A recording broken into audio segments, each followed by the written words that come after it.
سب سے پہلے اس دعا کی فضیلت،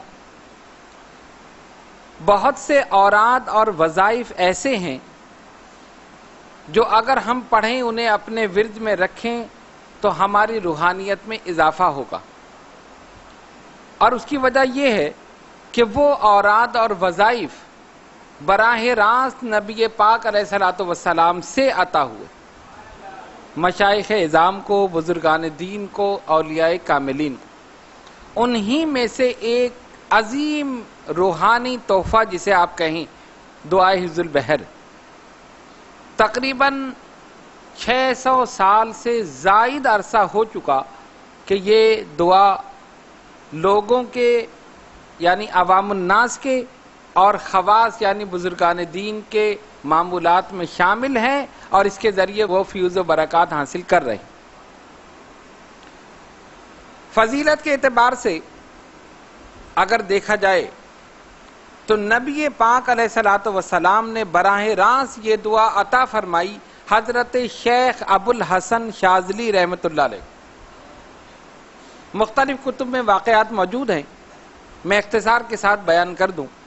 حضرت شیخ ابوالحسن علی شاذلی رحمۃ اللہ علیہ اپنے وقت کے جلیل القدر بزرگ،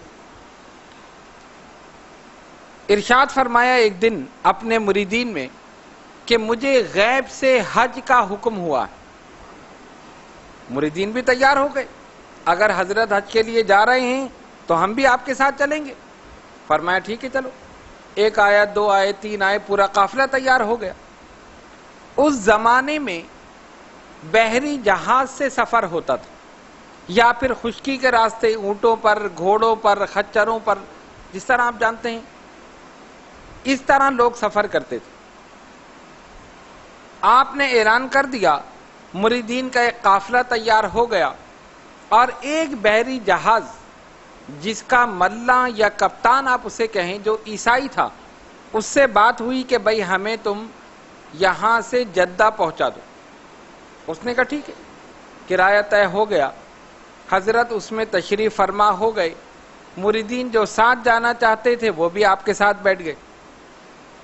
جہاز چلا، ابھی کچھ فاصلے پر پہنچا تھا کہ طوفان آ گیا، باد مخالف چلنا شروع ہو گئی۔ اور اس زمانے میں آپ جانتے ہیں، آج کل تو ترقی ہو چکی ہے، انجن لگا ہوا ہوتا ہے، آلات لگے ہوئے ہوتے ہیں، اس کو چابی سے اسٹارٹ کیا اور وہ چلنا شروع ہو گیا۔ اس زمانے میں بادبان پردے جو لگاتے ہیں نا، اس کے حساب سے جہاز چلتے تھے۔ اس پردے کو موڑ دیا تو جہاز اس طرف ہو گیا، ادھر موڑ دیا تو اس طرف ہو گیا۔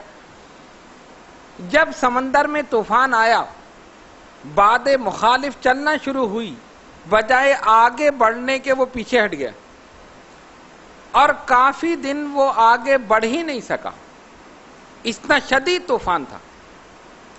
اور حج کا دن، حج کے جو ایام تھے وہ قریب آنے شروع ہو گئے۔ اتنا وقت نہیں تھا کہ یہ ٹائم گزر جائے اور اس کے بعد بھی جہاز پہنچ جائے۔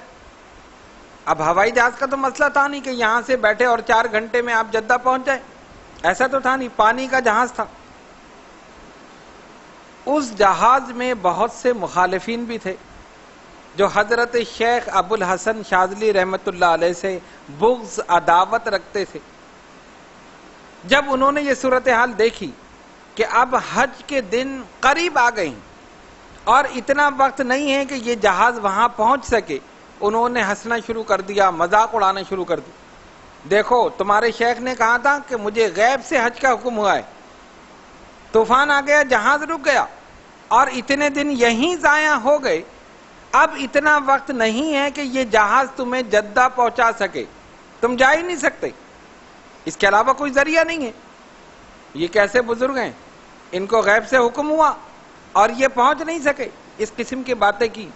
مریدین کو بھی صدمہ ہوا کہ ہمارے شیخ کو یہ اس طرح کرے، اور یہی بات ہوتے ہوتے حضرت شیخ کے کان تک پہنچ گئی، حضرت شیخ ابوالحسن شاذلی رحمۃ اللہ۔ آپ نے جب یہ صورتحال دیکھی سخت صدمہ ہوا، لیکن اپنی زبان مبارک سے کوئی جملہ نہیں کہا۔ ان مخالفین کو جو اعتراض کر رہے تھے، مذاق اڑا رہے تھے، کوئی جواب نہیں دیا، خاموشی اختیار کی، لیکن دل پر صدمہ ہوا، رنج ہوا، اور ظاہری کیفیت بھی یہی تھی کہ اب اگر جہاز چلتا بھی ہے تو حج کے بعد ہی پہنچے گا، اور اگر حج کے بعد پہنچے تو پھر کوئی فائدہ نہیں۔ اور وہ ہنس رہے ہیں، مذاق اڑا رہے ہیں کہ دیکھو ان کو غیب سے حکم ہوا تھا، یہ کیسا حکم ہے، یہ کیسے بزرگ ہیں، سارا ٹائم تو یہیں ضائع ہو گیا، حج کے موقع پر کیسے پہنچیں گے۔ اسی کیفیت میں آپ سو گئے، نیند غالب ہو گئی، اور اسی کیفیت میں نبی پاک علیہ الصلوۃ والسلام تشریف لے آئے۔ سرکار کی زیارت ہوئی، سرکار نے فرمایا ابو الحسن غم نہ کرو، ایک دعا ہم تمہیں تعلیم کر رہے ہیں، اس دعا کو یاد کر لو، خود بھی پڑھو، اور جتنے قافلے والے تمہارے ساتھ ہیں ان سب کو پڑھاؤ، پھر اللہ کی قدرت کا کرشمہ دیکھو۔ خواب میں نبی پاک علیہ الصلوۃ والسلام نے یہ دعا یعنی دعائے حفظ البحر حضرت شیخ ابو الحسن شاذلی رحمۃ اللہ علیہ کو یاد کرائی۔ انہوں نے سن کر اسی وقت یاد کر لی، اور جب بیدار ہوئے بلایا اپنے مریدین کو، پورا واقعہ بیان کر دیا۔ یہ لوگ ہنس رہے ہیں، جو مذاق اڑا رہے ہیں، سرکار نے کرم فرمایا وہ تشریف لے آئے اور یہ روحانی تحفہ ہمیں عطا کیا۔ آپ نے ان سب کو یاد کرائی اور کہا یہ پڑھو۔ سرکار نے ارشاد فرمایا سب مل کر پڑھیں اور اللہ کی قدرت کا کرشمہ دیکھیں۔ حضرت شیخ ابو الحسن شاذلی رحمۃ اللہ علیہ نے خود پڑھنا شروع کی، آپ کے مریدین، معتقدین، متوسلین جو تھے ان سب نے پڑھنا شروع کی۔ دیکھنے والوں نے دیکھا کہ اچانک باد موافق چلنے لگی، جو باد مخالف تھی یعنی مخالف ہوا جو تھی وہ جدے کی سمت یعنی جہاں جانا تھا اس طرف چلنا شروع ہو گئی، اور اتنی تیز ہوا چلی کہ 8 دن کا سفر 4 دن میں طے ہو گیا۔ 8 دن کا سفر 4 دن میں طے ہو گیا۔ اللہ کی قدرت ہے، وہ جو چاہے کر سکتا ہے۔ یہ سب کچھ اسی کے تابع ہے، یہ ہوائیں، یہ فضائیں، یہ سمندر، یہ طوفان، یہ ساری چیزیں اللہ کے حکم کے تابع ہیں۔ اللہ تبارک و تعالیٰ کو اپنے ولی کی کرامت دکھانی تھی، اپنی قدرت کا کرشمہ دکھانا تھا۔ 8 دن کے بجائے 4 دن میں جدہ پہنچ۔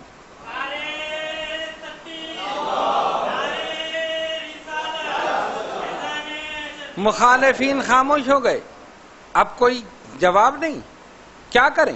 جو مذاق اڑا رہے تھے کیسے پہنچیں گے، پہنچ گئے۔ یہ چیز دیکھ کر اس کپتان کے جو عیسائی تھا، اس جہاز کا کپتان ملا جسے کہتے ہیں، اس کے 2 لڑکے مسلمان ہو گئے اسی وقت جہاز ہی میں۔ حضرت شیخ کی بارگاہ میں حاضر ہوئے، حضور ہمیں مسلمان کر لیجئے، یہ کرشمہ دیکھ کر، کرامت دیکھ کر مسلمان ہو۔ لیکن وہ نہیں ہوا۔ جب رات ہوئی اور سویا تو خواب میں دیکھتا ہے کہ جنت ہے اور اس میں لوگ جا رہے ہیں۔ یہ کھڑا ہوا، ایک آیا، دوسرا آیا، تیسرا آیا، اس نے دیکھا کہ اس کے 2 بیٹے بھی آئے، وہ بھی چلے گئے۔